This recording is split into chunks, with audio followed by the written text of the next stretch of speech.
The sun had barely risen over the flat Texas plains when the trucks rolled in.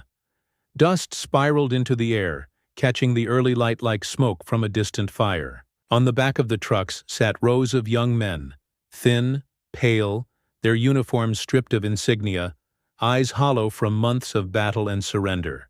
They were German soldiers, prisoners of war, and they had no idea what awaited them. For weeks, rumors had spread among the captured troops in the POW camps. They'd been told they were being transferred somewhere new, a labor assignment. Many feared the worst. Hard labor camps, punishment, maybe even secret executions. In Germany, prisoners didn't come back from such transfers. But as the convoy turned off the highway and onto a narrow dirt road, the view that unfolded before them was nothing like a prison. They saw fields, endless, golden fields of wheat and corn stretching to the horizon. Barns painted red and white, windmills turning lazily in the wind, and farmhouses with porches shaded by oak trees. The scent of freshly cut hay drifted in the air. For the first time in years, the air didn't smell like smoke or war. Private Karl Brenner, just 22, squinted at the strange sight. "Where are the fences?" he muttered. "Where are the guards?" A farmer's boy on a bicycle rode past the convoy, waving curiously before disappearing down the road. Brenner looked at the man beside him, an older corporal with a scar down his cheek. "They don't even look afraid," he whispered. The corporal shook his head. "Maybe they don't know who we are." The trucks finally came to a stop beside a massive barn. American military police dismounted first. Calm, organized, rifles slung casually. Then came the farmers. Ordinary men in denim overalls and straw hats. Their faces were tanned from the sun, their hands rough, their eyes steady. One of them, a tall man with gray hair under his hat, stepped forward. He looked over the group of prisoners as though he were inspecting new farm hands, not enemy soldiers. Then he spoke in slow, careful English. "You boys are here to work," he said. "You'll be treated fair. You'll get food, water, and pay for your labor. You follow the rules, and there won't be trouble." A translator repeated his words in German. The prisoners exchanged uncertain glances. Pay? Food? Fair treatment? It sounded like a trick, but it wasn't. That afternoon, the prisoners were split into small groups and sent to nearby farms. Karl Brenner found himself assigned to a family-run wheat farm owned by the Andersons. A father, mother, and their teenage daughter, Lily. He was handed a shovel, pointed toward the fields, and told simply, "Start with that row, no shouting, no guards hovering over them. Just work. Ordinary, peaceful work." As he dug into the earth, Karl's hands trembled, not from fear, but disbelief. The soil was warm, soft, alive. It had been years since he'd touched anything that wasn't metal or mud. The rhythmic scrape of shovels and rustle of wind through crops replaced the sound of gunfire in his memory. For the first time since the war began, the world felt normal. Later that day, Mrs. Anderson brought out a tray of water jugs and sandwiches. She set them on a wooden table at the edge of the field and smiled politely. "Y'all must be hungry," she said, in a tone that carried no hatred. The prisoners hesitated. Karl looked at her, then at the food. White bread, thick slices of ham, real butter. It was more than he'd seen in months. When no one moved, the farmer's daughter, Lily, walked forward, tore a sandwich in half, and handed it to him. "Go on," she said softly. "It's just lunch." That small act broke the wall of silence. The men began to eat, slowly, awkwardly at first, but then with hunger that couldn't be hidden. The Americans watched, not with scorn, but curiosity. To them, these weren't monsters, just boys from another country caught in someone else's war. As the sun dipped behind the barn, the prisoners were gathered again. An American sergeant read from a paper. "Each man will receive script tokens for his work. Same rate as U.S. privates. You can spend them at the camp store. Cigarettes, soap, chocolate, whatever you want." Karl barely understood, but the tone was enough. Fairness, dignity, humanity. Things he thought had vanished from the world. That night, back at the camp, he lay awake staring at the ceiling of the barracks. Outside, the crickets chirped, and somewhere far away he could hear music. a radio playing through the open window of a farmhouse. It wasn't a marching tune or propaganda. It was jazz, soft, warm, strange, unlike anything he'd ever heard. He thought of his mother back in Dresden, the bombings, the ruins, the endless speeches about superiority and destiny. None of it made sense anymore. How could the enemy be the first to treat him like a man again? Across the room, another prisoner whispered, "They let me drive a tractor today. Can you imagine? Me, a German, driving an American tractor." Laughter followed. Small, hesitant at first, then louder. Real laughter, echoing in a place that once only knew fear. As he drifted off to sleep, Carl realized something had shifted. Not just around him, but inside him. The hatred, the certainty, the pride, it was all beginning to erode, replaced by something he couldn't name yet. Something fragile, but alive. The next morning, when the trucks arrived again, Carl didn't dread the ride to the fields. He was eager to work, to see the farmers again, to hear the music, to remember that there was still a world beyond the barbed wire. And though he didn't know it yet, this farm, these people, this strange kindness would change him forever. The days on the Texas plains began to blur together, not in monotony, but in quiet transformation. Each sunrise was the same. Gold light spilling over endless rows of wheat, the smell of soil, the sound of tractors groaning awake. Yet, for the German prisoners, every morning felt new, as if they were slowly waking from a years-long nightmare. Karl Brenner still wore the same torn boots from the front lines, but his gait had changed. He no longer walked like a soldier. He walked like a man with work to do. The Anderson family treated him and the others less like captives, more like hired hands. Mr. Anderson taught them how to fix fences, run irrigation lines, and drive the big red tractor that looked like something out of a dream. When Carl first took the wheel, he gripped it as if it might explode. The old farmer laughed. "Easy there, son," he said. "She's not a tank. Treat her gentle, and she'll treat you the same."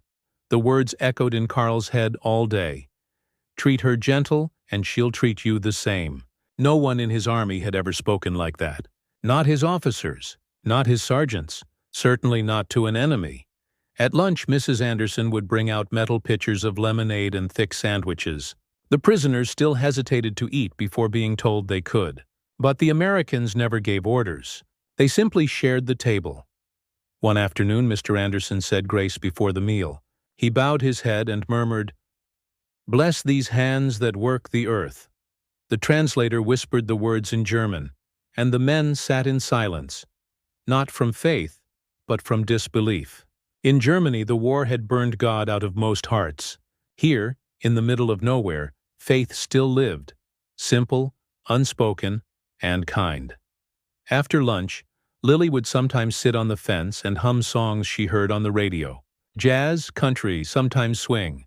The melody drifted over the fields like a breeze. Carl didn't know the words, but the music stirred something inside him. Something light, something he thought war had crushed. He began to hum along softly, careful not to be heard. One day Lily caught him. She smiled. "You like Glenn Miller?" Carl froze. He barely understood her English, but the name rang a bell. Glenn Miller, the enemy's music that Nazi radio had banned. She pointed toward the farmhouse, where the faint sound of trumpets came from the open window. "Music makes work easier," she said. Carl nodded. "Yeah, music good." That night, back at the camp, he told the others about it. "They play music on the farm," he said. "Real music, not marches, not orders, just sound." For a long moment, no one replied. Then another prisoner whispered, "Maybe they don't hate us." The American guards were strict but fair. They counted heads, checked tools, and made sure no one ran. But they didn't shout or hit. One of them, a young corporal from Kansas, often joked with the prisoners, even sharing cigarettes. He'd say, "You're better workers than half the boys back home." The Germans laughed, genuinely this time. At first they thought it was some elaborate trick, but as the days turned to weeks, the truth settled in. This wasn't propaganda. This was simply how these people lived. They worked hard, argued about crops, helped neighbors, prayed, laughed, and somehow managed to treat their enemies like men.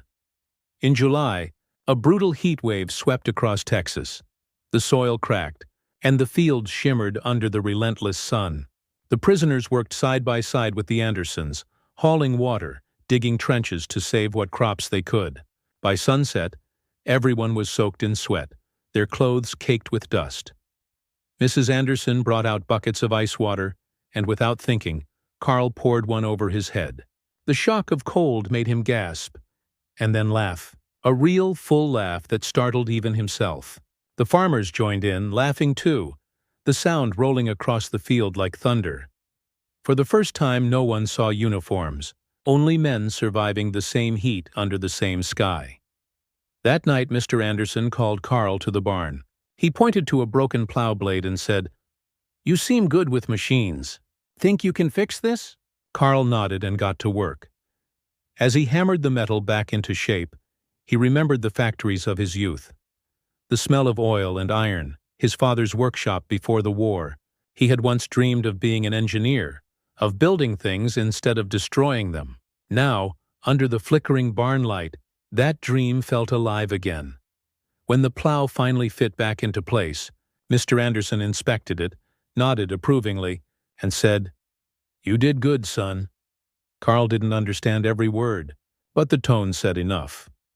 Good. Not enemy, not prisoner, just good. He didn't sleep that night. He lay awake thinking about how a stranger, an enemy, had spoken to him with respect, and he wondered what Germany would be like if men talked to each other that way. As summer deepened, small changes spread through the camp. The prisoners began trading English words with the guards. Some learned to say thank you, others good morning. The Americans started calling them by name instead of number. Letters arrived from home, frail envelopes from a broken nation. Most carried bad news. Cities destroyed, families scattered, uncertainty everywhere. But the Americans allowed the men to write back. Carl spent hours over his paper, struggling for words. At last he wrote, "I am treated well. They give us food and work. They are not what we were told." He didn't know if his mother would ever read it, but writing the words felt like lifting a weight from his chest. One evening the prisoners finished early. Mr. Anderson invited them to watch the local baseball game at the edge of town. The men sat on the grass, cautious at first, surrounded by Americans cheering under the open sky. Children waved at them. Women sold lemonade nearby. No one threw stones or insults. No one shouted enemy. Just the crack of a bat, the cheer of a crowd, and the hum of peace. Carl watched as a young American player sprinted across the field, dust trailing behind him. For a moment he imagined himself there, running not from war, but toward something new. When they returned to camp that night, he stood by the fence and stared at the stars. They were the same stars he'd seen from battlefields in France, from trenches in Poland, from nights of fear and cold. But here they looked different, brighter, freer. Maybe, he thought, freedom wasn't something a nation owned. Maybe it was something that lived in people. The crickets sang again, and far in the distance, the Andersons' radio played a Glenn Miller tune. Carl closed his eyes. For the first time since the war began, he didn't dream of home or battle. He dreamed of peace. By the time the cotton fields began to turn white that autumn, the war in Europe was already over. Word spread through the camp slowly, whispered between work crews, passed along through radio static and Red Cross bulletins. Germany had surrendered. The Reich was gone. Hitler was dead. The men didn't cheer. They just stopped working and stood in silence, the way soldiers do at a graveside. For years they had lived inside a world that demanded obedience, hatred, and glory. Now there was only quiet and questions. What did it mean to go home to a country that no longer existed? What did it mean to fight for something that had turned to dust? Carl Brenner sat on the edge of a tractor that afternoon, wiping the sweat from his neck. The fields stretched endlessly before him, golden and peaceful. The Andersons were harvesting early this year before the rain came. He looked over at them, Mr. Anderson driving the combine, Lily stacking bales, Mrs. Anderson calling out instructions, and realized he'd come to know them better than most people in his own life. When the sergeant came to the field to deliver the news officially, the men gathered around. "The war's over," he said simply. "You'll all be processed for repatriation soon." Some men smiled, others wept. Carl just nodded, staring down at his calloused hands, the same hands that had once loaded rifles and repaired tanks. Now they held a plow handle, and he realized he preferred it that way. That evening, the Anderson family invited the prisoners to a farewell dinner. It wasn't grand, just roasted chicken, potatoes, and warm bread. But to the men who had once starved in trenches, it might as well have been a feast. The table was set outside, under the dim glow of string lights. Cicadas hummed in the distance. The American flag fluttered faintly in the warm night air. Mr. Anderson raised a glass of iced tea. "You boys worked hard," he said. "You kept this farm alive, and I reckon that means you're part of it now." The translator spoke his words in German, and for a long moment no one moved. Then Carl stood. His voice trembled. "You treat us like men," he said, searching for the English words. "We come here enemies, but you make us friends." Mrs. Anderson's eyes filled with tears. She reached across the table and took his hand, rough, sunburned, scarred, and squeezed it gently. "No one stays an enemy forever," she said. "Not if you let them eat at your table." The men sat quietly after that. The only sound was the rustle of wind through the corn. For the first time, they weren't thinking of victory or defeat, just gratitude. The next morning, the trucks came again. The prisoners packed their few belongings: letters, hand-carved trinkets, a few photos given by the farmers. Carl looked around the bunk one last time, his heart heavy. He found the small American flag Lily had drawn for him on a scrap of paper. She'd written one word underneath: freedom. He folded it carefully and tucked it into his pocket. When the convoy started down the dirt road, the Anderson family stood by the fence, waving. Mrs. Anderson called out, "Good luck, Carl." He smiled for the first time in months and shouted back, "God bless America." The words felt strange in his mouth, but they were true. The journey back across the Atlantic took weeks. The men were different now, quieter, reflective. They no longer talked about battles or medals. Instead, they talked about crops, machinery, families, music. They talked about what could be rebuilt, not what had been destroyed. In their pockets, they carried camp photos, newspaper clippings, even postcards from American families. Each item was a piece of a new understanding, proof that compassion could survive even in the ashes of war. When they finally stepped off the ship into a ruined Germany, the contrast hit like a physical blow. Cities reduced to skeletons, smoke still curling from craters, mothers searching for children. Everything smelled of soot and hunger. Carl's hometown, Dresden, was gone. He walked through the rubble of what had once been his street, only broken walls and empty air. For hours he searched for a sign of his family. Finally, he found an old neighbor who told him quietly that his mother hadn't survived the firestorm. He sat on a pile of bricks, staring at the sky. The same sky he had seen in Texas, but now gray, lifeless, and he realized something. The Americans hadn't just defeated Germany. They had defeated hate itself. Not with bombs, but with kindness. Months passed. Carl worked clearing debris and rebuilding homes. The habits he'd learned on the farm returned easily, fixing fences, planting seeds, repairing engines. He began teaching others what he'd seen in America: efficiency without cruelty, order without fear, work with purpose. When the Marshall Plan began, he applied for a position helping rebuild agricultural programs. The interviewer, a young American official, looked at his papers and smiled. "You worked in Texas?" Carl nodded. The man laughed softly. "Funny thing, we're rebuilding the world with people who once tried to destroy it." Carl replied quietly. Maybe that's how you make sure it never happens again. Years later, when he had his own farm near the rebuilt town of Leipzig, Carl hung one photo on the wall. A faded image of the Andersons standing beside their tractor, sunlight pouring over the fields. He kept the drawing of the little flag in a drawer beside his bed. Whenever neighbors came over and asked about his time in America, he would tell them, "They taught me something we never learned in the war. That strength is not how loud you shout, but how kindly you build." In 1960, he received a letter with an unfamiliar postmark. It was from Lily Anderson. She was grown now, married, with children of her own. Inside was a photograph. The same farm, still standing, still green. On the back, she had written, "Dad says the wheat's tall again this year. We still think of you when the harvest comes." Carl read the words 3 times. Then he went out to his own field, the German soil soft beneath his boots, and stood silently among the young crops. He closed his eyes. For a moment he could hear Texas wind again. Warm, endless, forgiving. War had taken everything from him.